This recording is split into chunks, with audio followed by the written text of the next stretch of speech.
আমি বিডিআরের সন্তান এবং বিডিআরের বোন, বিডিআরের মেয়ে।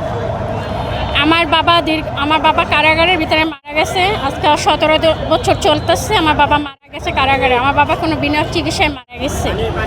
আমার দুটা ভাই এই বেশি দিন হয়নি বের হয়েছে, প্রায় 6 মাস চলতেছে বের হয়েছে আমার দুটা ভাইয়া।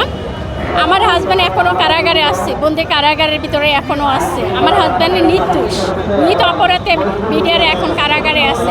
আমরা দেশের নাগরিক, আমরা কিছু জানা।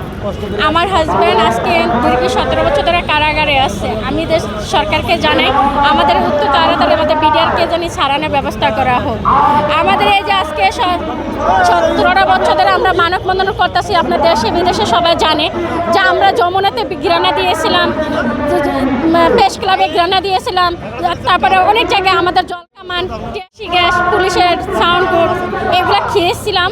আমাদের বিডিআররা আজকে এখানে মানববন্ধন করতেছি, দেশে বিদেশে জানে যে আমাদের কেন বিডিআর আন্দোলনে আমাদের মানববন্ধন করতেছি, কী কারণে আমাদের অধিকারের জন্য, আমাদের অধিকার ফিরিয়ে নেওয়ার জন্য আমরা এই মানববন্ধন করতেছি।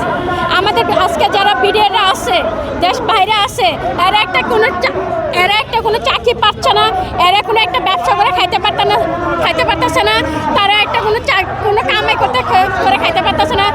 বিডিআরে কোনো কিছুই নেই, ধরতে গেলে বিডিআরের হাতে এখন কিছুই নেই।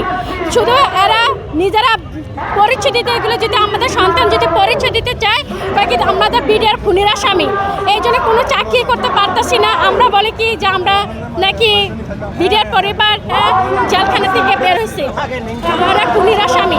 আসলে আমরা খুনি না, আমরা বিডিআর নির্দোষ অপরাধে জেলে ঢুকছে। তারা জানে কি, আমরা সবাই জানে যে আমাদের বিডিআর অপরাধে জেলে আসছে। আমি আহ্বান জানি তারেক রহমান ভাইকে, আমাদের যারা জেলের ভিতরে আছে তাকে জানি ছাড়ার ব্যবস্থা করা হোক।